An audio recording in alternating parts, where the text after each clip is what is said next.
आज हम जिस थप्पड़ की बात करने वाले हैं वह कोई मामूली थप्पड़ नहीं था। यह वह थप्पड़ था जिसने एक सुपरस्टार को उसकी औकात याद दिला दी थी। यह थप्पड़ किसी फिल्म के सेट पर नहीं पड़ा था। यह थप्पड़ किसी दुश्मनी में नहीं पड़ा था। यह थप्पड़ पड़ा था मुंबई पुलिस के एक ऐसे अफसर के हाथ से जिसे उस दौर में महाराष्ट्र का सबसे खतरनाक और ईमानदार अफसर माना जाता था। यह थप्पड़ पड़ा था संजय दत्त को और थप्पड़ मारने वाला था आईपीएस अधिकारी राकेश मारिया। वही राकेश मारिया जिनके नाम से अंडरवर्ल्ड कांपता था। वही राकेश मारिया जिन्होंने 1993 के मुंबई बम धमाकों की जांच की।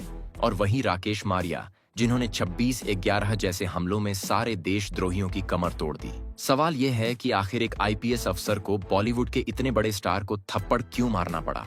क्या मजबूरी थी? क्या गुस्सा था?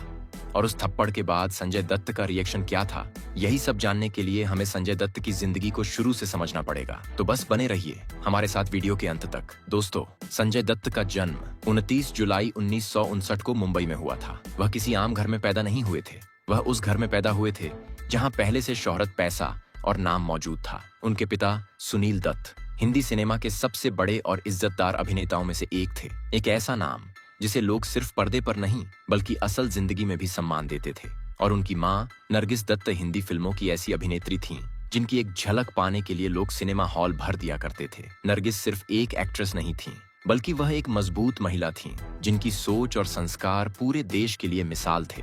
ऐसे माता पिता के बेटे होने का मतलब था कि संजय दत्त के कंधों पर बचपन से ही उम्मीदों का बोझ था। लेकिन चमकती हुई इस दुनिया के पीछे संजय दत्त का बचपन काफी अकेला और दर्द भरा था। जब वह बहुत छोटे थे तभी उनकी मां नरगिस कैंसर जैसी गंभीर बीमारी की चपेट में आ गईं। घर का माहौल अचानक बदल गया। अस्पताल, डॉक्टर, दवाइयां और चिंता, यही सब संजय दत्त ने बहुत कम उम्र में देख लिया। मां को धीरे धीरे कमजोर होते देखना उनके लिए अंदर से तोड़ देने वाला था। वह अपनी मां से बेहद जुड़े हुए थे और जब मां की हालत बिगड़ती गई तो संजय दत्त के अंदर एक अजीब सा डर और खालीपन भरता चला गया।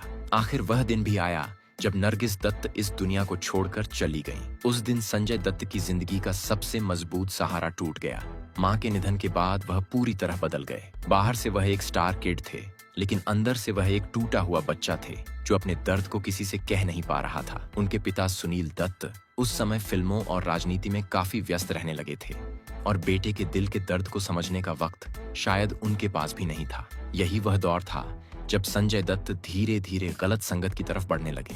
शुरुआत में यह सिर्फ दोस्तों के साथ घूमना फिरना था, फिर सिगरेट आई, फिर शराब आई और उसके बाद नशा उनकी जिंदगी का हिस्सा बन गया। उस उम्र में जब एक लड़के को सही दिशा की जरूरत होती है, उस उम्र में संजय दत्त को नशे का सहारा मिल गया और यही सहारा धीरे धीरे उनकी सबसे बड़ी कमजोरी बन गया। पढ़ाई में उनका मन कभी नहीं लगा। स्कूल, कॉलेज उनके लिए बस नाम के रह गए थे। उन्हें किताबों से ज्यादा बाहर की दुनिया आकर्षित करती थी और स्टार किड होने की वजह से हर जगह उन्हें खास ट्रीटमेंट मिलता था। कोई उन्हें टोकने वाला नहीं था, कोई उन्हें रोकने वाला नहीं था। यही वजह रही कि वह अपने मन की करते चले गए। फिल्म इंडस्ट्री में संजय दत्त की एंट्री संघर्ष से नहीं बल्कि विरासत से हुई। 1981 में उन्होंने फिल्म रॉकी से डेब्यू किया और फिल्म रिलीज होते ही सुपरहिट हो गई। दर्शकों ने उन्हें हाथों हाथ लिया। उनकी बॉडी, उनका रफ एंड टफ लुक, उनका गुस्सा और उनकी आवाज लोगों को बहुत पसंद आई। इंडस्ट्री को लगा कि उन्हें अगला सुपरस्टार मिल गया है और मीडिया ने उन्हें स्टार बना दिया। लेकिन कैमरे के सामने का हीरो और कैमरे के पीछे का संजय दत्त दोनों बिल्कुल अलग थे। शूटिंग खत्म होते ही नशा पार्टियां, देर रात तक चलने वाली महफिलें और गलत दोस्त, यही उनकी असली दुनिया बन चुकी थी। कई बार वह सेट पर देर से पहुंचते, कई बार नशे की हालत में शूटिंग करते और कई बार अपने सह कलाकारों से भी बदतमीजी कर बैठते। लेकिन उनके पिता का नाम इतना बड़ा था कि लोग चुप रह जाते थे। धीरे धीरे संजय दत्त इंडस्ट्री के लिए एक रिस्की एक्टर बनते जा रहे थे। निर्माता, निर्देशक उनसे डरने लगे थे क्योंकि उन्हें भरोसा नहीं रहता था कि वह शूटिंग पर किस हालत में आएंगे। लेकिन फिर भी उनका स्टारडम इतना बड़ा था कि लोग उन्हें नजरअंदाज कर देते थे। और इसी बीच मुंबई की हवा में बारूद की गंध फैलने लगी। 1993 में हुए सीरियल बम धमाकों ने पूरे देश को हिला दिया। हर तरफ डर और खौफ का माहौल था और उसी जांच में एक दिन ऐसा नाम सामने आया जिस पर किसी को यकीन नहीं हुआ। वह नाम था संजय दत्त। वही संजय दत्त जिसे लोग पर्दे पर हीरो मानते थे। वही संजय दत्त जिसकी फिल्में लोग परिवार के साथ देखने जाते थे। यहीं से वह कहानी शुरू होती है जो आगे चलकर गिरफ्तारी, थप्पड़, आंसू, जेल और फिर एक लंबी सजा तक पहुंचने वाली थी। इस वक्त संजय दत्त एक ऐसे मोड़ पर खड़े थे जहां उनका नाम देश की सबसे भयानक घटना से जुड़ चुका था, लेकिन उससे पहले उनकी जिंदगी किस तरह से बिखर चुकी थी, इसे समझना बहुत जरूरी है, क्योंकि कोई भी इंसान अचानक अपराध की दुनिया में नहीं जाता। उसके पीछे सालों का दर्द, आदतें और गलत फैसले होते हैं। संजय दत्त के साथ भी यही हुआ। मां के जाने के बाद जो खालीपन उनके अंदर बना था, उसे भरने के लिए उन्होंने नशे को अपना सहारा बना लिया, और यह सहारा धीरे धीरे लत बन गया। शुरुआत में दोस्तों के साथ पार्टी में शराब, फिर सिगरेट, फिर ड्रग्स और फिर हार्ड ड्रग्स तक का सफर बहुत तेजी से तय हुआ। स्टार किड होने की वजह से उनके पास पैसा था, नाम था और हर जगह एंट्री थी। कोई उन्हें रोकने वाला नहीं था। संजय दत्त का दिन देर से शुरू होता था, रातें बहुत लंबी होती थीं। शूटिंग खत्म होते ही वह सीधे पार्टी में जाते, कई बार पूरी रात जागते और सुबह शूटिंग पर पहुंचते, उस हालत में कि खुद को संभालना भी मुश्किल हो जाता था। कई बार डायरेक्टर उन्हें समझाने की कोशिश करते, लेकिन वह सुनने की हालत में नहीं होते थे। कई सेट्स पर शूटिंग सिर्फ इसलिए रुक जाती थी क्योंकि संजय दत्त नशे में थे या आए ही नहीं थे। इस वजह से कई निर्माता, निर्देशक उनके नाम से डरने लगे। लेकिन स्टारडम इतना बड़ा था कि उन्हें साइन करना मजबूरी बन जाता था। नशे के साथ साथ उनकी जिंदगी में लड़कियों की एंट्री भी बहुत तेजी से हुई। एक के बाद एक रिश्ते, अफेयर्स और ब्रेकअप उनकी जिंदगी का हिस्सा बनते चले गए। वह किसी एक रिश्ते में टिक नहीं पाते थे। हर नया रिश्ता उनके लिए कुछ समय का सहारा बनता और फिर टूट जाता। मीडिया में उनके अफेयर्स की खबरें आम हो गई थीं। कभी किसी एक्ट्रेस के साथ नाम जुड़ता तो कभी किसी और के साथ, लेकिन इन रिश्तों में भी नशा और अस्थिरता हमेशा मौजूद रहती थी। इसी दौर में संजय दत्त का संपर्क अंडरवर्ल्ड के लोगों से भी बढ़ने लगा। मुंबई उस समय अंडरवर्ल्ड के कब्जे में थी। फिल्म इंडस्ट्री पर दाऊद इब्राहिम और उसके गुर्गों की पकड़। 1993 से पहले ही संजय दत्त की जिंदगी। 1993 में मुंबई में सीरियल बम धमाके हुए और पूरा देश हिल गया। सैकड़ों लोग मारे गए, हजारों घायल हुए और हर तरफ चीख पुकार मच गई। जांच एजेंसियां हर दिशा में काम कर रही थीं, और जैसे जैसे जांच आगे बढ़ी, कुछ ऐसे नाम सामने आने लगे जिन पर किसी को यकीन नहीं हो रहा था। उन्हीं नामों में एक नाम था संजय दत्त। जांच के दौरान यह बात सामने आई कि अंडरवर्ल्ड से जुड़े कुछ लोग हथियार लेकर मुंबई आए थे, और उन्हीं हथियारों में से कुछ हथियार संजय दत्त तक भी पहुंचे थे। बताया गया कि संजय दत्त के घर पर हथियार उतारे गए थे और उनमें AK-47 भी शामिल थी। यह खबर सामने आते ही मीडिया में भूचाल आ गया। लोग हैरान थे कि जिस इंसान को वह हीरो मानते थे, उसका नाम देश विद्रोही लोगों से कैसे जुड़ सकता है। संजय दत्त उस समय मॉरिशस में शूटिंग कर रहे थे। उन्हें इस बात की भनक लग चुकी थी कि मुंबई में हालात बिगड़ चुके हैं और उनका नाम जांच में आ रहा है, लेकिन उन्हें शायद अंदाजा नहीं था कि मामला इतना बड़ा हो जाएगा। जैसे ही वह मुंबई लौटे, एयरपोर्ट पर ही क्राइम ब्रांच ने उन्हें हिरासत में ले लिया। वहां से उन्हें सीधे पूछताछ के लिए ले जाया गया। पूछताछ के दौरान संजय दत्त लगातार यही कहते रहे कि वह निर्दोष हैं, कि उन्होंने कोई देश विरोधी गतिविधि नहीं की। लेकिन जांच अधिकारी उनके जवाबों से संतुष्ट नहीं थे। धीरे धीरे दबाव बढ़ता गया और वही हुआ जिसका जिक्र हमने पहले किया था, जहां पूछताछ के दौरान एक IPS अफसर का सब्र टूट गया और उसने बिना कुछ सोचे समझे संजय दत्त का बाल पकड़कर उसे जोर का एक थप्पड़ जड़ दिया। लेकिन उस थप्पड़ से पहले ही संजय दत्त अंदर से पूरी तरह टूट चुके थे। नशा अब भी उनके शरीर में था, डर उनके दिमाग में था और उनके सामने उनकी पूरी जिंदगी घूम रही थी। स्टारडम, फिल्में, नाम, शोहरत, सब कुछ खतरे में दिख रहा था। जांच में यह बात सामने आई कि बॉम्ब ब्लास्ट के दौरान संजय दत्त भी कुछ हथियार अपने पास रखे थे। हालांकि बाद में उन्होंने उन्हें लौटा दिया था, लेकिन कानून के लिए इतना ही काफी था। अवैध हथियार रखना खुद में एक बड़ा अपराध था, और वह भी ऐसे समय में जब देश आतंक के घाव से जूझ रहा था। धीरे धीरे संजय दत्त की सच्चाई सामने आने लगी और वह हीरो से आरोपी बनते चले गए। उनके पिता सुनील दत्त ने हर संभव कोशिश की, अपने बेटे को बचाने की उन्होंने सिस्टम पर भरोसा रखा, लेकिन हालात उनके हाथ से निकल चुके थे। वह सुबह संजय दत्त की जिंदगी की सबसे डरावनी सुबह थी। रात भर वह उस कमरे में बैठे रहे, न नींद आई, न दिमाग शांत हुआ। बाहर 2 पुलिस वाले खड़े थे, अंदर एक सन्नाटा था जो उन्हें अंदर से खाए जा रहा था। वह बार बार पानी पीते, बार बार अपनी उंगलियों को मरोड़ते और बार बार यही सोचते कि अब आगे क्या होगा। सुबह होते ही दरवाजा खुला और राकेश मारिया अंदर आए। उनकी आंखों में कोई गुस्सा नहीं, बल्कि एक सख्ती थी जो अनुभव से आई थी। सामने कुर्सी पर बैठा इंसान कोई आम अपराधी नहीं था, बल्कि वही संजय दत्त था जिसकी फिल्मों के पोस्टर पूरे शहर में लगे रहते थे। मारिया ने बिना बैठते हुए सीधे सवाल किया, तुम सच बताओगे या मैं बताऊं कि तुमने क्या किया है? संजय दत्त ने फिर वही बात दोहराई कि वह निर्दोष हैं, कि उन्होंने किसी को नुकसान नहीं पहुंचाया। लेकिन मारिया को यह जवाब झूठा लगा। पिछले कई दिनों की जांच, मीडिया का दबाव और देश में फैले गुस्से ने उनके अंदर जमा तनाव को बाहर निकाल दिया। वह एकदम आगे बढ़े और संजय दत्त के गाल पर फिर एक थप्पड़ पड़ा। वह थप्पड़ सिर्फ गाल पर नहीं बल्कि फिर उनके अहंकार पर पड़ा। संजय दत्त कुर्सी से थोड़ा पीछे झुक गए। उनके चेहरे पर हैरानी थी। उन्हें यकीन नहीं हो रहा था कि कोई उन्हें इस तरह छू भी सकता है। फिर मारिया ने उनके लंबे बाल पकड़ लिए और उन्हें ऊपर खींचते हुए कहा कि अब हीरो बनकर बात मत करो, यहाँ सिर्फ सच चलेगा। यही वह पल था जब संजय दत्त के अंदर का स्टार टूट गया और एक डरा हुआ इंसान सामने आ गया। थोड़ी देर बाद संजय दत्त ने अकेले में बात करने की गुहार लगाई। कमरे से सबको बाहर भेजा गया और वहीं संजय दत्त फूट फूट कर रो पड़े। उन्होंने माना कि उन्होंने हथियार रखे थे। उन्होंने कहा कि यह डर की वजह से हुआ, बेवकूफी की वजह से हुआ।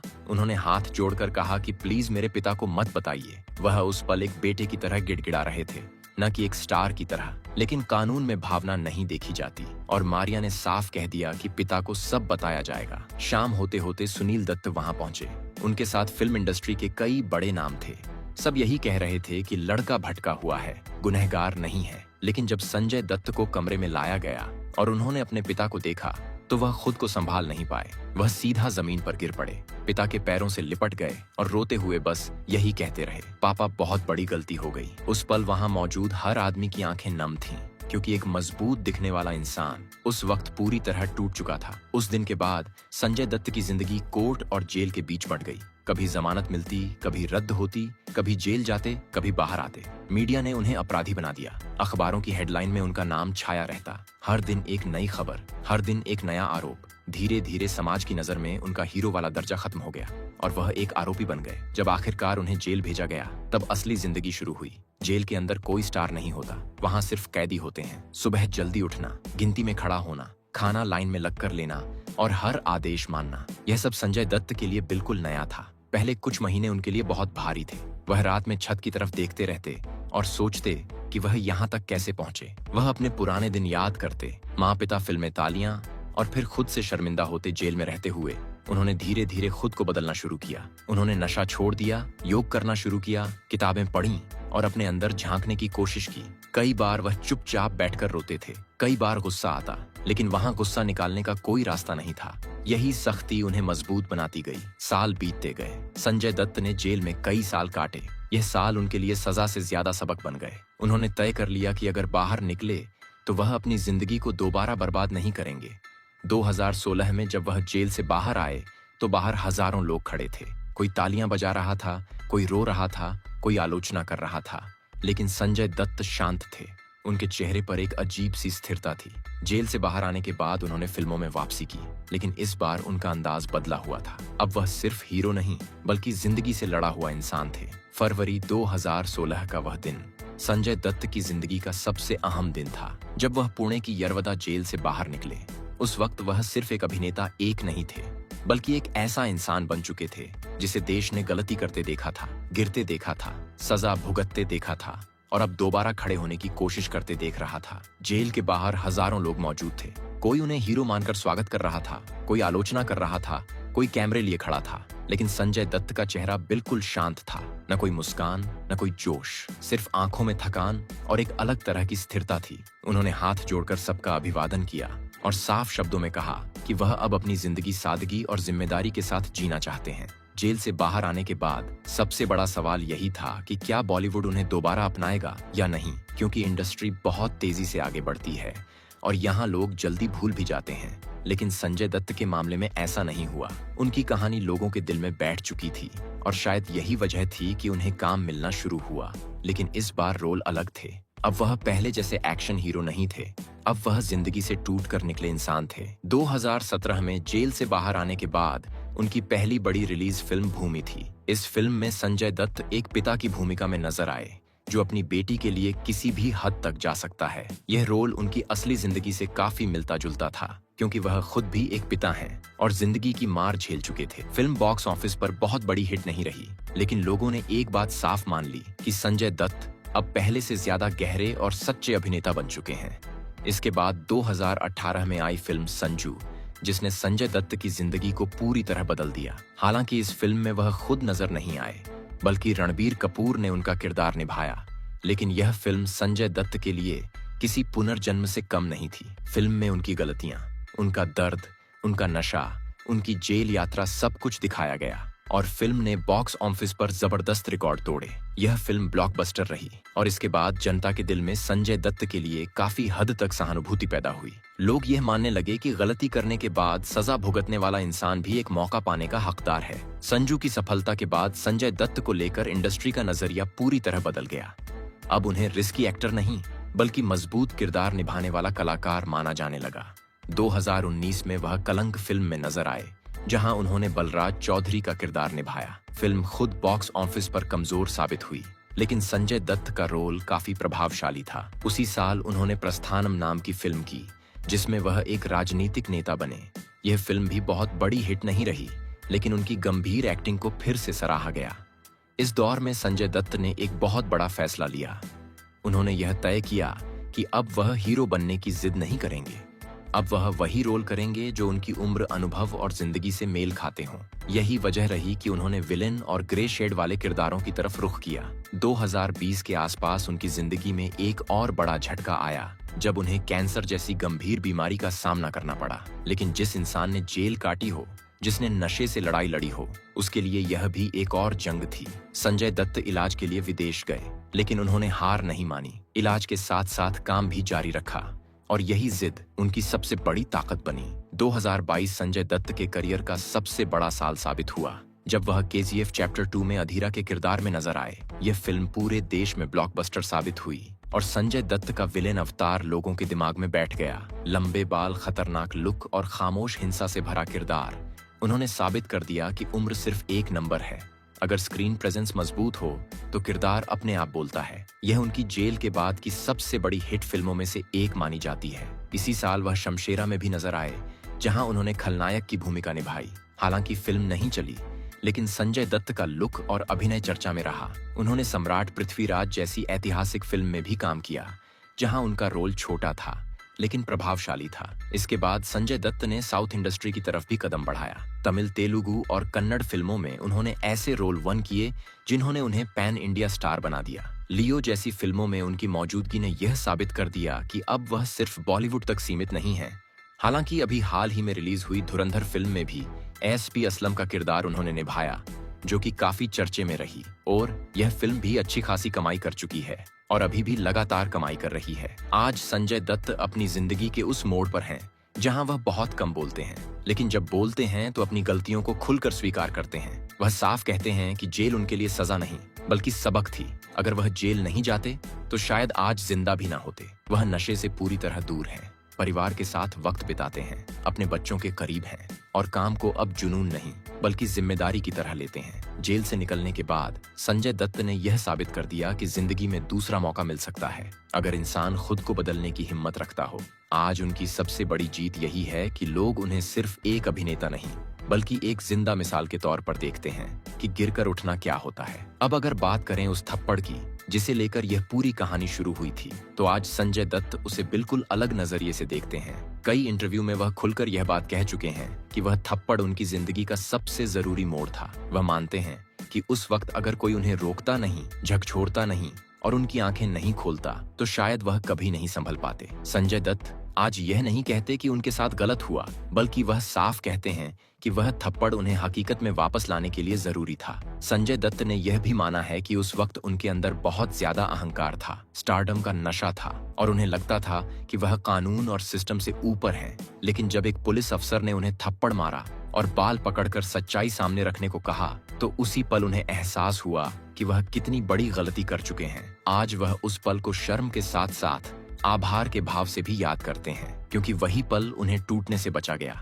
वह यह भी कहते हैं कि सबसे ज्यादा दर्द उन्हें थप्पड़ से नहीं, बल्कि उस पल हुआ था जब उन्होंने अपने पिता को सामने देखा और खुद को उनके पैरों में गिरा हुआ पाया। आज भी वह उस सीन को याद करके भावुक हो जाते हैं और कहते हैं कि वह किसी भी बेटे को उस हालत में नहीं देखना चाहेंगे। आज संजय दत्त उस थप्पड़ को सजा नहीं, बल्कि सबक मानते हैं। आज जब संजय दत्त पीछे मुड़कर अपनी जिंदगी देखते हैं, तो उन्हें लगता है कि हर दर्द, हर जेल का दिन और हर अपमान उन्हें आज के संजय दत्त तक लाने के लिए जरूरी था। वह कहते हैं कि अगर वह सब नहीं होता तो शायद वह आज जिंदा भी न होते, न परिवार के साथ होते और न इस सुकून के साथ काम कर पाते। खैर दोस्तों, आज के लिए बस इतना ही। हालांकि आपको संजय दत्त के जीवन के इस घटना के बारे में पता था या नहीं, हमें नीचे कमेंट में जरूर बताएं। और वीडियो पसंद आई हो तो वीडियो को लाइक कर चैनल को सब्सक्राइब जरूर कर लें।